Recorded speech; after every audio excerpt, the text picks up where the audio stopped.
बिस्मिल्लाहिर्रहमानिर्रहीम। अस्सलाम वालेकुम स्टूडेंट्स, उम्मीद है आप खैरियत से होंगे। जी बेटा, आज चैप्टर नंबर 13 है आपके पास, साउंड, और इसके आज हम न्यूमेरिकल करेंगे। इससे पहले हमने चैप्टर नंबर 12 के न्यूमेरिकल्स किए थे। तो यहाँ पे आपके पास चैप्टर नंबर 13 है। तो 13 का फर्स्ट न्यूमेरिकल है 13.1। तो आइए इसकी स्टेटमेंट पढ़ते हैं और साथ में इसके फार्मूलाज पहले डिस्कस करेंगे हम। तो सबसे पहले आपके पास फर्स्ट फार्मूला है, ये आपने पहले भी पढ़े, हमने जो पिछला चैप्टर हमने न्यूमेरिकल्स किए थे तो उसमें हमने ये फार्मूलाज पढ़े हैं। जिन बच्चों ने पिछला चैप्टर नहीं किया, पीछे वाला प्रीवियस लेक्चर नहीं लिया, तो वो प्रीवियस लेक्चर को पहले सुने, फिर इस चैप्टर के न्यूमेरिकल्स को देखें। जी, तो v is equal to F lambda first formula है आपके पास। v वेलोसिटी, f फ्रीक्वेंसी है, और वेवलेंथ ये लैम्डा से हम इसको रिप्रेजेंट करते हैं। t is equal to 1/f, t time period है और f फ्रीक्वेंसी है। s is equal to vt, s distance, v velocity और t टाइम है। जी, तो फर्स्ट न्यूमेरिकल हम रीड करेंगे। At a particular temperature the speed of sound is in air is 333 metre per second, यानी ये speed दी गई है।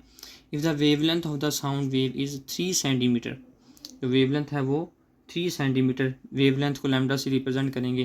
Calculate the frequency of the sound wave, आपने फ्रीक्वेंसी कैलकुलेट करनी है। Is this frequency in the Audible range of the human air, क्या ये फ्रीक्वेंसी ह्यूमन एयर की जो रेंज है उसके बिटवीन है। तो स्टूडेंट्स, आप जानते हैं कि चैप्टर के अंदर हमने ये डिस्कस किया है कि जो ऑडिबल फ्रीक्वेंसी रेंज है वो कितनी आपके पास होगी। Audible frequency range 20 hertz to 20,000 hertz. तो इसके बिटवीन रेंज जो ह्यूमन एयर के लिए ऑडिबल है वो रेंज 20 हर्ट्ज़ से 20K हर्ट्ज़। ठीक है, ये तो हम आंसर देखेंगे और फिर उसके बाद उसको सॉल्व करते हैं, फिर आंसर देखेंगे और फिर रिज़ल्ट लिखेंगे। जी स्टूडेंट्स, जी बेटा, तो यहाँ पे आपके पास दी गई है स्पीड ऑफ साउंड वेव। तो नेक्स्ट है वेवलेंथ की वैल्यू ये दी गई है, और आपने कैलकुलेट बेटा क्या करना है, फ्रीक्वेंसी आपने कैलकुलेट करनी है। फ्रीक्वेंसी को कैलकुलेट और ये बताना है कि ऑडिबल रेंज के अंदर है। तो सबसे पहले आप क्या करेंगे जी, फॉर्मेट क्या है हमारा, सबसे पहले गिवन डाटा, फिर टू फाइंड और फिर सोल्यूशन लिखेंगे। तो आइए इसको सॉल्व करते हैं, इस न्यूमेरिकल को। तो यहाँ पे आप लिखेंगे गिवन डाटा, गिवन डाटा में आपके पास आएगा स्पीड दी गई है 333 मीटर पर सेकेंड। वेवलेंथ है आपके पास, लैम्डा से रिप्रेजेंट करेंगे 3 सेंटीमीटर। सेंटीमीटर को मीटर में कन्वर्ट करें तो बेटा आपके पास 100 से डिवाइड करेंगे, या आप प्रीफिक्स का यूज़ करके 10⁻⁻2 मीटर। यहाँ पे आपके पास आएगा टू फाइंड में आप इसको क्या फाइंड करेंगे। नंबर 1 पे आपने कैलकुलेट द फ्रीक्वेंसी फाइंड करनी है। फ्रीक्वेंसी को f से रिप्रेजेंट करेंगे, और नंबर 2 में आपने बताना है क्या ये ऑडिबल रेंज के अंदर है, ऑडिबल रेंज में है ये फ्रीक्वेंसी। तो ये बेटा ये आपने कैलकुलेट करना है। तो आइए इसको करते हैं सॉल्व। जी स्टूडेंट्स, तो यहाँ पे सॉल्यूशन लिखेंगे। तो सॉल्यूशन आपके पास फार्मूला क्या है, v is equal to F lambda. तो यहाँ पे फ्रीक्वेंसी आपने फाइंड करनी है, वेवलेंथ यहाँ आके डिवाइड होगा, और वेलोसिटी वैल्यू बेटा कितनी है 333 डिवाइड बाय वेवलेंथ क्या है 3 × 10⁻⁻2। इसको सॉल्व करें, 3 1 ज़ार 3, और ये वैल्यू ऊपर ले जाएं, ये नेगेटिव में है ये पॉजिटिव में हो जाएगी। यहाँ पे एक डेसिमल को आप शिफ्ट करें, एक पॉइंट को इधर शिफ्ट कर लें, ये बनेगा 11.1 × 10⁻3। फ्रीक्वेंसी का यूनिट है हर्ट्ज़, और यहाँ पे आपके पास बच्चे आएगा 11.1, और ये बनेगा किलो हर्ट्ज़। अगर आप इसको करते हैं, राउंड ऑफ करते हैं, तो राउंड ऑफ करने के बाद आप इसे लिख सकते हैं जी। तो इसको राउंड ऑफ करने के बाद बेटा आप लिख सकते हैं 1 को 1 5 से छोटा है तो ये 11 किलो हर्ट्ज़ ही आएगा।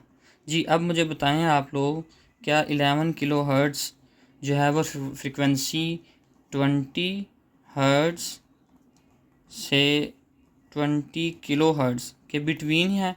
तो यस बिल्कुल आंसर है। तो यहाँ पे हम क्या लिखेंगे, यस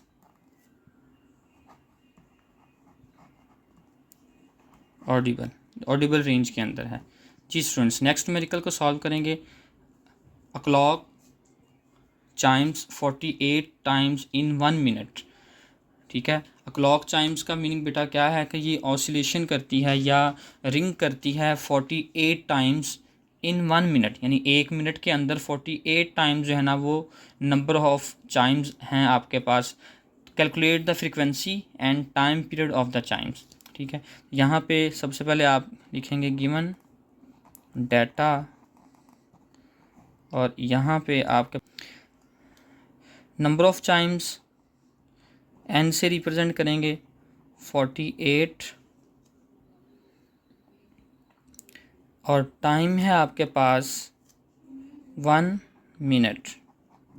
और बताएं 1 मिनट में कितने सेकंड्स हैं बेटा आपके पास, 60 सेकंड। तो आपने फाइंड क्या करना है, यहाँ पे आपने फाइंड करना है फ्रीक्वेंसी को एफ से रिप्रेजेंट करेंगे और आपने बच्चे फाइंड करना है यहाँ पे टाइम पीरियड। ठीक है, यहाँ पे आप लिख सकते हैं इसको कि 48 नंबर ऑफ चाइम्स हैं और टाइम 1 मिनट है। आपने फ्रीक्वेंसी कैलकुलेट करनी है और पीरियड को कैलकुलेट करना है। जी बेटा बहुत आसान बात है, इसको फॉर्मूले को रिकॉल करें अपने। अच्छा, इसमें एक बात आपने ज़हन में रखनी, बहुत सारे स्टूडेंट्स में गलती करते हैं, मिस्टेक कर लेते हैं। वो क्या होगा कि यहाँ पे फ्रीक्वेंसी का जो फॉर्मूला लगना है वो बाय डेफिनेशन होगा। फ्रीक्वेंसी का फॉर्मूला क्या होगा बेटा, by definition number of vibrations per second, number of oscillations per second. तो यहाँ पे आपके पास क्या दिया गया, chimes, a clock chime 48 second. तो यहाँ पे आएगा frequency is equal to number of clock chimes divided by time. जी, तो ये बाय डेफिनेशन फार्मूला मैंने अप्लाई किया है, t is divided by f is equal to N over T. तो एन बेटा कितना है 48 और टाइम बेटा जी क्या है आपके पास, टाइम देखें 60 सेकंड। तो दोनों को डिवाइड करें तो आंसर आपके पास आएगा। कैलकुलेटर भी इसको सॉल्व करें और बताएं आंसर क्या होगा, 0.8 सेकंड। 48 divide by 60 0.8 second,